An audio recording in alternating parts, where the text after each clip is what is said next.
অনুপ্রেরণীয় শিক্ষণীয় একটি গল্প। একবার একটি ছোট মেয়ে চেয়ারে বসেছিল। তার হাতে দুটি আপেল ছিল। তার মা তার কাছে এসে মৃদু কণ্ঠে তাকে বলল, সুইটি, তুমি কি আমাকে একটি আপেল দিতে পারবে?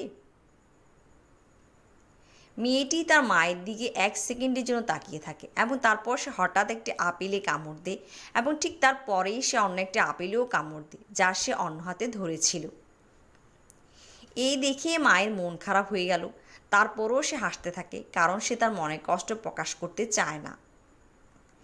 1 মিনিট পর ছোট মেয়েটি একটি আপেল তার মায়ের দিকে দিয়ে বলল, মা, এই আপেলটি নাও, এটি সবচেয়ে মিষ্টি।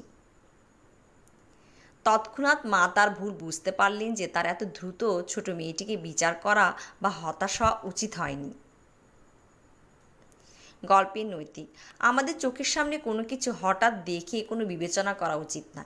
জেনে বুঝে অন্যদের ব্যাখ্যা করার সুযোগ দিয়ে তারপরেই কোনো সিদ্ধান্তে পৌঁছানো উচিত।